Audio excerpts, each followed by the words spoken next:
always thought that a good book should be either an entry point inward to learn about yourself, or a door outward to open you up to new worlds.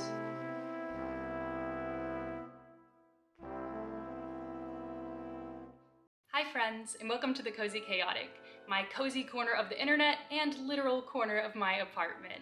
You may notice I look a little bit different today. I'm all glammed up, and that is because we're trying another famous author's writing routine. And this writer is the queen of Hollywood glam, of celebrity. It is Taylor Jenkins Reid, the author behind Daisy Jones and the Six, The Seven Husbands of Evelyn Hugo, Malibu Rising, and several other beautiful, glamorous stories. One thing I love about Taylor's writing is the combination of focus between character and plot. Every story has a very complex, compelling character, but it also has a plot that stays interesting all throughout. While the story I'm working on is more reflective with a suburban setting, it's definitely not Hollywood glam. I think there is a lot I can learn there. How to make complex characters likable, how to write compelling scenes that lead into one another. So I was excited to do my research, try out this routine, and bring you all along with me. And actually, the very first thing I found is that Taylor herself says that she writes in sweatpants. So let's fix this. Much better. And Taylor also shared that her routine has changed over time, as all writers do, but especially since the birth of her daughter. For this routine, I'm pulling from a bunch of different interviews and articles, so some of this might still be true for her and some of it might not be, and I'm gonna just do the best I can. Starting off with the fact that Taylor shares that she starts writing around 8:30 or 9 after having breakfast with her family. It is already 8:30 right now, so I don't have a lot of time. Let's go get some breakfast.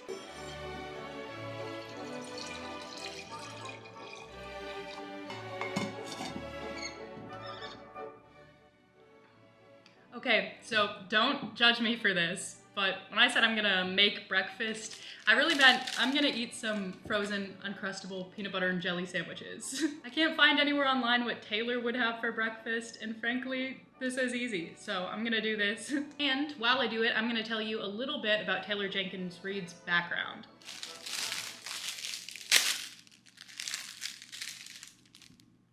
Taylor describes herself as having a zigzaggy career. She started out as a casting assistant in Hollywood, which explains a lot of the inspiration that was drawn. But she's also worked in the tech industry, in entertainment companies, studios, and even in high school education, all while writing books in her spare time. 2 of her books were developed for the screen and their adaptations came out last year. That's Daisy Jones and the Six and One True Loves. And I believe there's an adaptation of The Seven Husbands of Evelyn Hugo in the works. She currently lives in LA, so as I pointed out in my Greta Gerwig writing video, you can check that out if you'd like, my life is inherently gonna be different than Taylor's.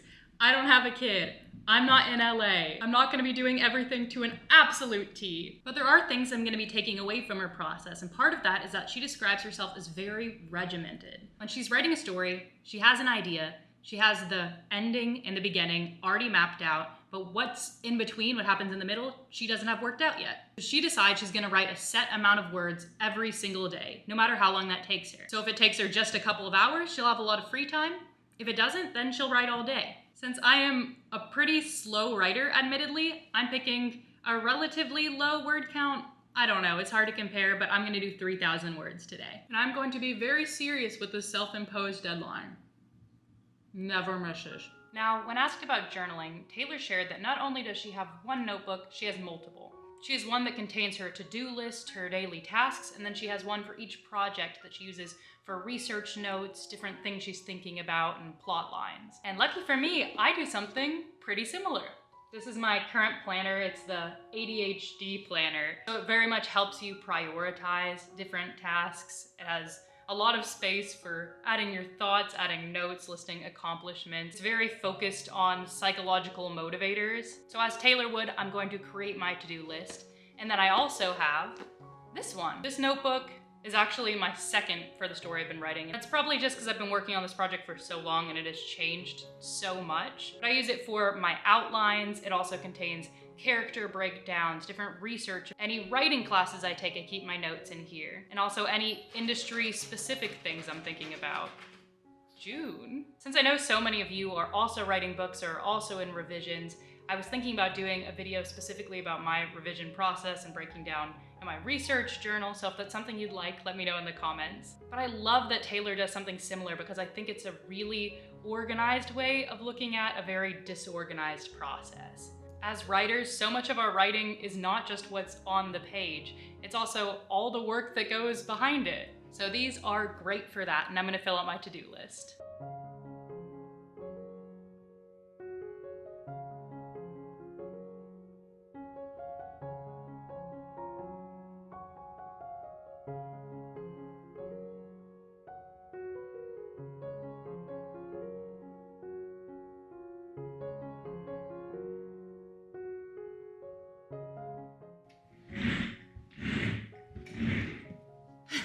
Had a fun experience of losing some of the cords to my monitor, so I couldn't find out how to hook it up. It was actually really self-explanatory, but then I took like 30 minutes to do it, so now it's way past 9. And I knocked over my Lego set on here, and then it just broke everywhere. So while I'm trying to ideally follow a routine, just wanted to put a little bit of reality in there. But actually, on a weird note, this sets us up pretty well because Taylor Jenkins Reid also talks about how she meditates. She says she likes to find that calm, that quiet, in a house that often doesn't have that calm and quiet. She says that she uses the Calm app. I use the Headspace app, which is pretty similar, guided meditations. So since my heart is beating, I am all kinds of frustrated, I'm gonna go ahead and do one right now.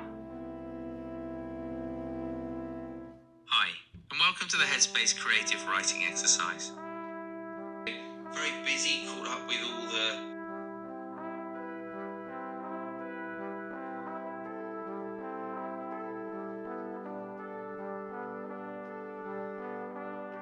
make sure that you're sitting upright for this exercise.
Welcome to the chaos.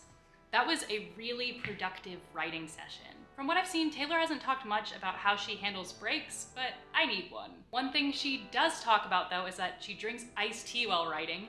I don't own iced tea, so I was thinking I'm gonna go to a cafe nearby. It kind of reminds me of that Hollywood glam a little bit. It's a very sleek, fancy cafe. And I'm gonna get an iced tea and do some more writing.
Since I haven't done so yet in this video, I figured I'd take a moment to explain the projects that I'm personally working on. I am 3 to 4 drafts, debatably, into a young adult contemporary novel that has both coming of age and romance plots. And it is really challenging writing a book for the first time, because not only do you need to create this entire world of characters and this compelling plot, there's so many elements to keep track of, but also you are learning what makes a good book at the same time as trying to create one.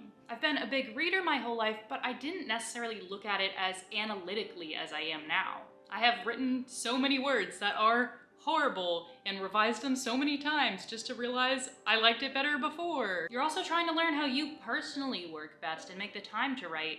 So long story short, it is a messy, long process. And one thing I really found myself struggling with was making characters likable and interesting. There's kind of a meme, I guess, about YA where characters will be very generic, very relatable in a way that is vague. You kind of just copy and paste a heroine from one story into another, but that's not all that YA is, and it's definitely not all that it needs to be. There are so many great writers that are writing compelling characters that are complex, good and bad, because teenagers are complex. I want to do that justice, but it is a hard balance, especially when you're finding your own voice, you're starting to incorporate elements of yourself into a story. It can be easy to take things very personal. Say, this character is inherently likable because they're acting the way that I've acted, where, I'm not always likable, I'm complex. What I love about Taylor Jenkins Reid's writing is she will take a character that is a little bit frigid or mean or a little bit cruel at times and put you into their shoes so that you gain this kind of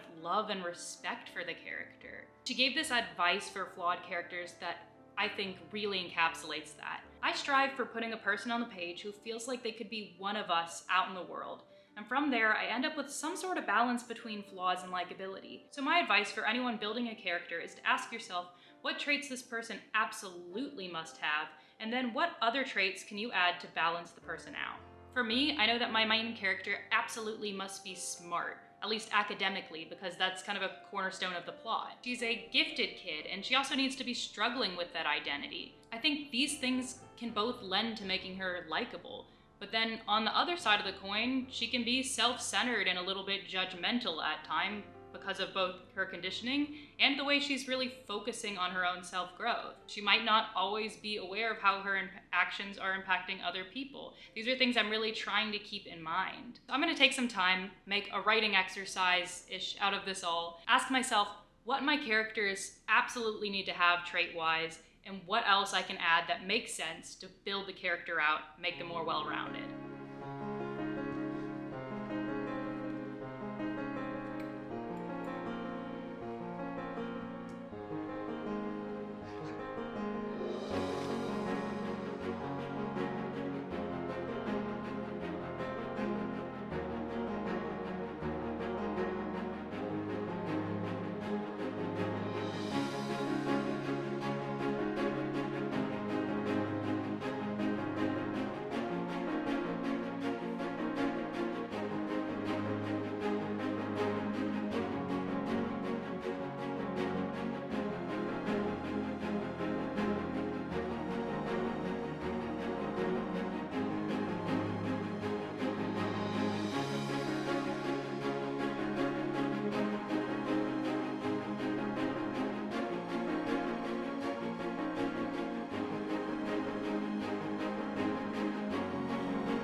Something crazy has happened.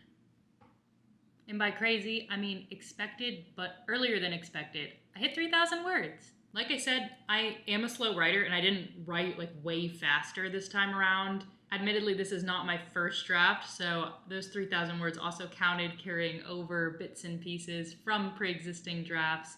I've decided to just go with it, count it as a win, because I'm about to go into the work week, and I think we could both use some downtime. That said, here are my thoughts. Taylor Jenkins Reid's writing routine was all about being regimented. It was setting deadlines for yourself, even if they're imaginary, and sticking to them. It was very different in that way from Greta Gerwig's routine, which was much looser. But I think there's something of value here too. First off, I imagine this routine is very practical, especially if you're on deadline. Since I'm not currently working with an agent or an editor or anything, that means I have a lot more time to write a book than Taylor Jenkins Reid does, so I have the liberty to take my time more. But by having a set goal of 3,000 words every day, it means that every single day you get an equal feeling of accomplishment. You're not leaving any writing session feeling like a failure because you've met your goal, and I find that incredibly motivating. She does this Monday through Friday. She's not someone who necessarily believes you have to wait for inspiration. She treats writing as work, and she makes it happen. When asked whether she considers writing to be a spiritual practice, she said, "I'm not sure that I do. I find it to be a very pedestrian sort of practice. It requires sitting at your computer and typing consistently, even when it's not coming, even when it's impossible. But at the same time, I can't deny that there's some sort of magic in it all." While this routine might have been frustrating at times and might not have been the easiest, I can't deny it worked. I got 3,000 words out of it and I feel great. And now, because I got that done, I get the rest of the night to myself, which is so exciting. As you can imagine, Taylor says in her downtime she's doing a lot of reading, so I'm going to spend my night reading as well. Thank you all so much for joining me. Let me know if there's any other writing routines you want to see. Also, if you want to see something entirely different. This is a small channel, but it has grown so much, and I'm so proud of the community we have here. You guys are what make it worth it. So, if I don't get to say it later, thank you so much. I'll see you real soon.